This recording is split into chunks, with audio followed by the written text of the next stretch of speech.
Le document en question s'appelait Gentrification, description d'un exode programmé. Avant que de répondre, je veux saluer l'implication de l'association des commerçants du quartier Moncey au sein de tous les espaces de dialogue proposés par l'arrondissement comme par la ville. Et je songe singulièrement au Conseil consultatif économique d'arrondissement, comme à votre participation aux ateliers projets Mieux vivre ensemble à la Guillotière. Sur ce chapitre, d'ailleurs, cet intitulé n'a pas été retenu, vous l'imaginez, parce que nous nourrissions le projet, qui vous inquiète légitimement, de gentrifier le secteur, d'installer des boutiques de luxe en lieu et place des enseignes populaires, de virer les pauvres en véhicules diesel au profit de classes moyennes à vélo. Le projet Péri, piloté aujourd'hui par une chef de projet en la personne d'Anne-Laure Chantelot, que vous avez rencontré par ailleurs, vise au contraire à réinstaller des équilibres, une régulation sociale, un mieux vivre, à partir de son socle historique et culturel. Territoire de l'interculturalité, territoire d'hospitalité inconditionnelle, territoire monde.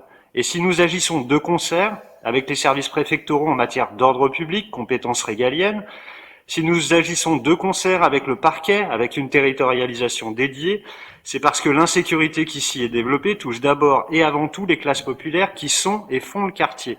Une insécurité qui fait aussi le lit de l'extrême droite, qui considère à grand bruit l'immigré, le migrant, l'étranger, l'autre, en résumé, comme une sorte de natif de la violence. La vision que nous développons en matière d'animation commerciale est à l'image de cette ambition d'équilibre, à partir du socle interculturel.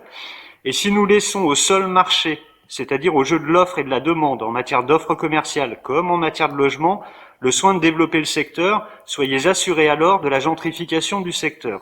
Sans le recours à l'action publique que traduit le périmètre de sauvegarde, dont vous doutez du dessein, la guillotière populaire que nous défendons, vous et nous, ne sera plus qu'une carte postale désuète et caduque. Ensuite, en matière d'information des acteurs économiques, la mise en place du périmètre de sauvegarde a été précédée d'une étude menée par la ville et ce périmètre avait par ailleurs été soumis pour avis consultatif aux chambres consulaires.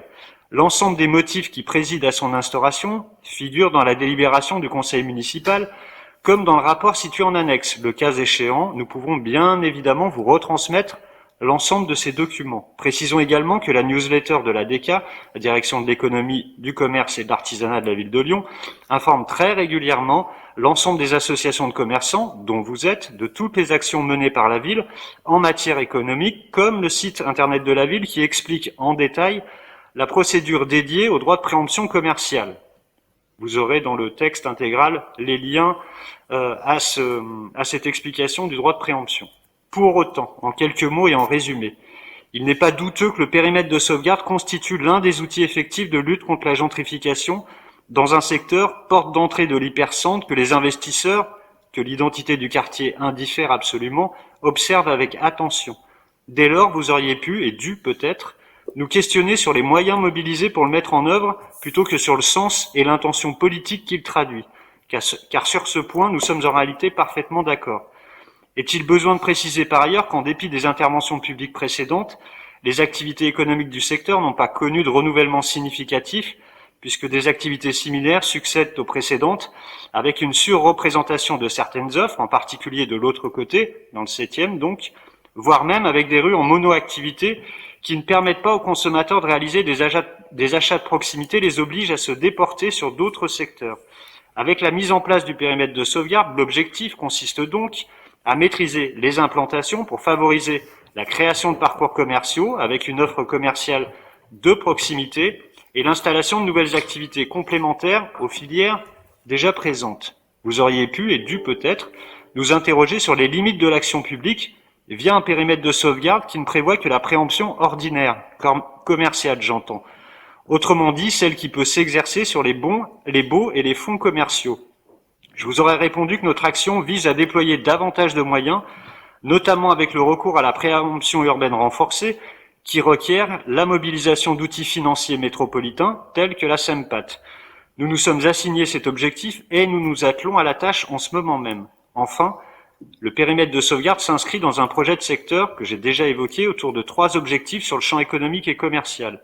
La maîtrise de la vacance, le maintien d'une offre diversifiée et accessible, donc l'attractivité de l'environnement à partir d'une ambition transversale. Que la Guillotière fasse enfin la une des médias pour ses réussites, ses traditions populaires, son patrimoine culturel, sa population sans frontières, plutôt que pour ses descentes de police et son boursouflement médiatique.